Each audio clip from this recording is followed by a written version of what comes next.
Hello नमस्कार सम्पूर्णजनाले आजसम्म हामी केही पार्कमा घुम्न निस्किरहेका छौँ करङ्गासी र यहाँ करङ्गासीको कुरा गर्दाखेरि चाहिँ हेलो नेपालीहरूको एउटा सङ्गम स्थल हो। त्यहाँ म पहिला त्यहाँ बस्दाखेरि म त्यो आधी खोलामा त खतरा पौडी खेलिदिन्थेँ त्यो मान्छेलाई माइजू मलाई यहाँ चाहिँ मैले भन्न होइन तपाईँलाई बुझ्नुहुन्छ त्यो भनेपछि हामी चाहिँ टक्कसँगले आज रमाइलो घुमिरहेको छौँ।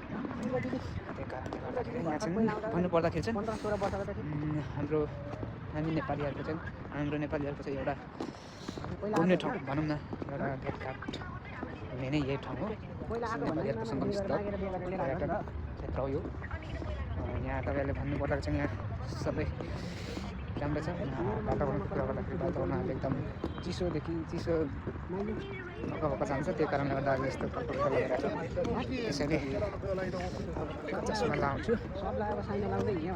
अब हाम्रो करङ्गासी घुमेर डुल जान्छ यस्तो छ होइन, तल यस्तो छ है। फेरि भेटौँला नि त। हेलो, फेरि पनि हामी भेटिहाल्यौँ। अब हामी चाहिँ टक्कै करङ्गासी यो डाँडा टक्कसँगले दामी देखिन्छ है। तपाईँहरूले म फेरि त्यहीँ पनि देखाउने गइरहेको छु र आज मेरो साथमा हुनुहुन्छ स्न्यापच्याट त म चलाउँदै भन्छु त्यो छक्काहरूले चलाउँदै म चाहिँ इनर्जी ड्रिङ्क पिउँदैछु। स्टामिन पावर बनाउनु पर्नेछ, त्यो कारणले गर्दाखेरि हामी करङ्गासी छिर्दैछौँ। त्यस कारणले गर्दा यहाँको हावापानी भन्दाखेरि आज अहिले अलिक चिसो लाग्यो। मलाई अलिअलि काम्दैछु तर पनि खाँदैछु। यहाँ हाम्रो नेपालीहरू दादाहरू हुनुहुन्छ अनि यसरी नै हामी अगाडि चढ्दैमा यहाँ त किसहरू पनि खाँदैछ नि त केटा के हो यहाँ। यस्तो छ यहाँको सङ्गम स्थल र यहाँ चाहिँ मेन्चेथाङ बनाएको धेरै भेटिन्छ। नेपालीहरू पनि मेन्चेथाङमा धेरै भेटिन्छ। यहाँको चाहिँ यस्तो छ यो दृश्य टक्कसँग यस्तो छ।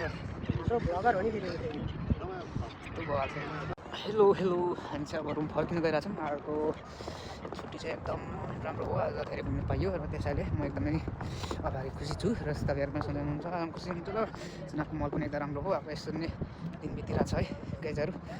टक्कसँगले जाँदैछु टाढा यसरी नै जाने बित्तिकै छ टक्कसँगले।